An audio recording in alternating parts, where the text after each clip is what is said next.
我自己係好支持同埋即係感到好興奮，即係香港有一班嘅年輕嘅朋友咧，即係積極參與同埋組織呢個佔領中環嘅行動啦。咁我覺得呢個行動係會喚醒呢個香港人咧，即係金融霸權其實有好多嘢係好唔公義，有好多地方咧係好無良，係嘛？咁香港市民咧，其實不但係地產商嘅奴隸，亦都係金融霸權嘅奴隸。咁你睇翻市民日常嘅生活啊，你用信用卡又好，借貸又好，供呢個樓都好咧，你根本一生人咧都係幫利息打工啊，幫呢個嘅即係金融機構打工。咁整個制度係有好多傾斜，同埋有好多唔公平嘅地方咯。咁所以即係佢哋發起呢個佔領中環嘅行動咧，係世界性嘅運動。呢個係一個歷史時刻嚟嘅啊，因為香港個金融機構嘅無良嘅地方咧，其實仲嚴重過即係英美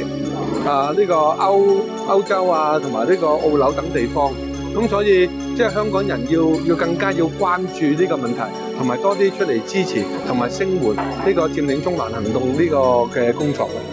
咁雖然今次係講話佔領中環支持下佔領維爾街啦，咁但係我又見到有啲譬如話反對小圈子選舉啊，唔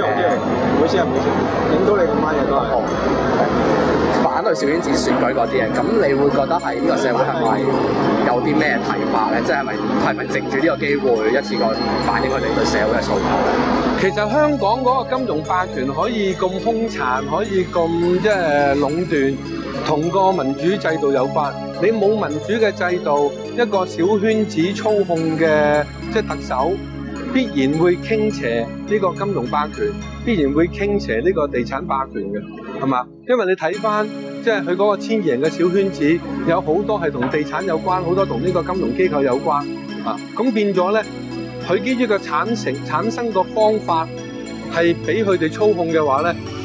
當選嘅特首呢個即係我哋叫委任啦，半委任嘅特首咧，其實佢制定嘅政策都會傾斜呢啲金融機構咯。咁所以喺呢個反金融霸權嘅同時咧，亦都必須要爭取一個民主嘅制度，爭取呢個雙普選咯。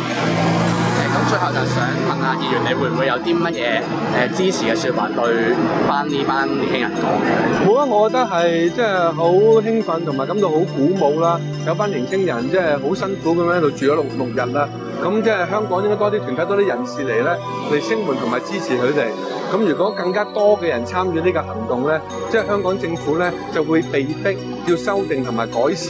現時呢個金融霸權呢個唔公道、唔公義嘅情況咯。唔該晒。好。